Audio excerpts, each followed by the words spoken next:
Hello दोस्तों, welcome back to my channel. अगर आपने अभी तक मेरे चैनल को सब्सक्राइब नहीं किया है तो जल्दी से मेरे चैनल को सब्सक्राइब कर दें। पार्ट 26 की शुरुआत में यांग अपने ट्रेनिंग सेशन के लिए आ जाती है। जैसे ये रूम में आती तो इसको शेन की कॉल आ जाती है। शेन हंसते हुए यांग से कहने लगता है कि मैं तुम्हारा सूटकेस बनना चाहता हूँ ताकि मैं तुम्हें फॉलो कर सकूँ। ये सुनकर यांग भी मुस्कुराने लगती है, कहती है कि ये देखो भी मुझे कितना काम करना है। शेन यांग को अपना भी शेड्यूल दिखाता है। इसका शेड्यूल भी यांग की तरह बहुत टाइट होता है। यांग कहती है कि ये देखकर मुझे अच्छा लग रहा है कि सिर्फ मैं ही सफर नहीं कर रही। शेन यांग से कहता है कि तुम मुझे अपने होटल का एड्रेस सेंड कर दो। यांग कहती है लेकिन क्यों? शेन कहता है कि मुझे अपने सपने के लिए डायरेक्शंस चाहिए, वरना मैं तुम्हें कैसे ढूंढूंगा। ये सुनकर यांग भी मुस्कुराने लगती है, कहती है कि तुम इस तरह की बातें कैसे कर लेते हो। ये कॉल बंद करने वाली थी लेकिन शेन इसको कहता है कि मैं कुछ सुनना चाहता हूँ। यांग इसको आई लव यू बोलकर कॉल बंद कर देती है। अब यांग अपने ट्रेनिंग सेशन के लिए आ जाती है। यांग ग्रुप 3 में होती है। जैसे ही शाओ ये देखता है तो ये भी ग्रुप 3 वाला कार्ड ही चूज करता है और जाके यांग से कहने लगता है कि कैसा कॉन्फिडेंस है कि तुम भी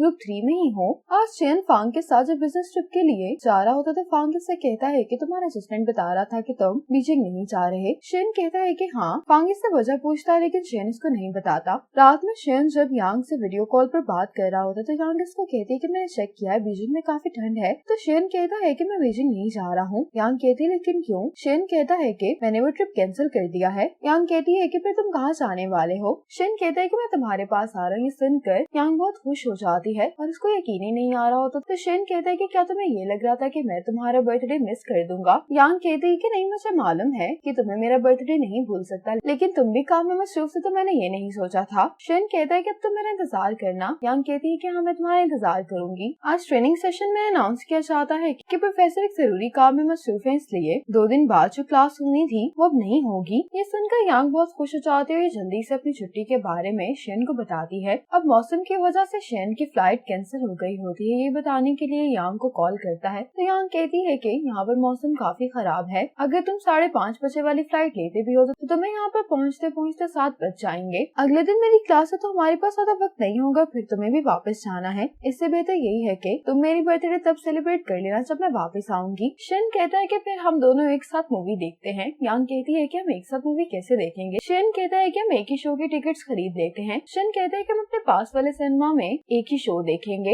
यांग कहती है कि ये तो इंटरेस्टिंग लग रहा है। यांग अब सिनेमा आ जाती है और ये शेन को मैसेज कर रही होती है कि क्या कहें, तुम यहाँ पर तो नहीं आ गए हो। यांग जैसे अपनी सीट पर आकर बैठती है तो कुछ देर बाद शेन भी यहाँ पर आ जाता है। यांग शेन को यहाँ पर देखकर हैरान हो जाती है, कहती है कि तुमने तो कहा था कि फ्लाइट कैंसिल हो गई है। शेन कहता है कि हाँ, रात में मैंने ट्रेन ले ली थी। यांग कहती है कि मैंने तुमसे कहा भी था कि यहाँ पर आने की जरूरत नहीं है, क्या तुम थक नहीं गए? शेन यांग को हक करता कहता है कि क्या तुम मुझे मिस कर रही थी? तो यांग कहती है कि हाँ। दूसरी तरफ फांग बिजनेस ट्रिप से वापस घर पर आ जाता है। मूवी खत्म हो जाती है लेकिन शेन मूवी के दौरान ही सो गया होता है। शेन की जब आंख खुलती है तो ये यांग से पूछता है कि मूवी तो खत्म हो गई है, तुमने मुझे जगाया क्यों नहीं? यांग कहती है कि तुम सो रहे थे तो मैंने तुम्हें डिस्टर्ब नहीं किया। जब ये दोनों बाहर आते हैं तो शेन कहता है कि जो जगह तुम्हारी कोलीग ने बताई है हम वहाँ पर चलते हैं, मैंने कार रेंट पर ली है। यांग कहती है लेकिन वो जगह यहाँ से 2 घंटे दूर है। शेन कहता है कि आज तुम्हारी बर्थडे है तो तुम्हारी सारी विशेष पूरी होंगी। अब शेन यांग को यहाँ पर लेकर आ जाता है।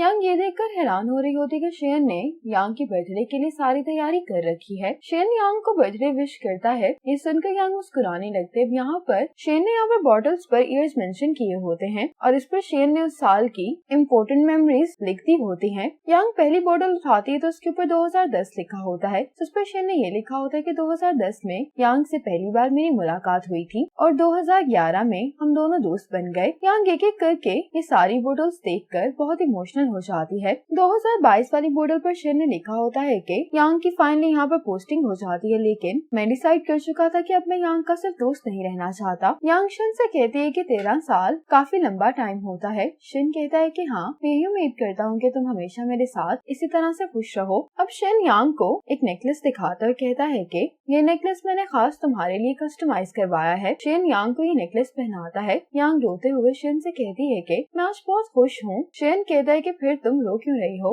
यांग शेन को थैंक्स बोलती है। अब शेन और यांग रूम में आ जाते हैं। इस रूम को देखकर यांग ये कहने लगती है कि कॉलेज टाइम पर जब ट्रिप पे जाया करते थे तो हम एक ही रूम ले लिया करते थे और फिर अपने अपने स्लीपिंग बैग्स में सो जाया करते थे। शेन कहता है कि हाँ, वो वक्त बहुत अच्छा था। शेन यांग को किस करने वाला होता है तो यांग कहती है कि मैं थक गई हूँ तो मैं पहले शॉवर लूंगी। अब शेन यांग के बाल ड्राई कर रहा होता है। इतने में यांग को शॉ की कॉल आती जो कि उसको बताता है कि इनका एक ग्रुप मेंबर बीमार है। यांग अब शन को बताती है कि हमें ग्रुप असाइनमेंट मिला है, अब चूंकि हमारा एक मेंबर बीमार हो गया तो हम तीनों को उसके हिस्से का भी काम करना होगा। शन कहता है कि तुम्हें कितना वक्त लगेगा। यांग कहती है कि मैं कोशिश करती हूँ कि अपना काम जल्दी खत्म कर लूँ। अब यांग अपने ग्रुप मेंबर से असाइनमेंट को डिस्कस करने लगते हैं। शन बहुत बोर हो रहा होता है तो यहाँ पर पड़े हुए स्टफ टॉय को ये मार रहा होता है। ये शोर कर रहा होता है तो यांग बार बार शन की तरफ देख रही होती है। इसके कुलीग्स भी हैरान हो रहे होते हैं कि यांग आखिर बार बार उधर क्यों देख रही है। यांग की डिस्कशन जब खत्म हो जाती है तो ये शन के पास आकर कहने लगती है कि तुम क्या कर रहे थे, तुम्हें नजर नहीं आ रहा था कि मैं मीटिंग में थी। शन कहता है कि मैं तो तुम्हें तंग नहीं कर रहा था, मैं तो इस पांडा से खेलने की कोशिश कर रहा था। यांग शन से कहती है कि तुम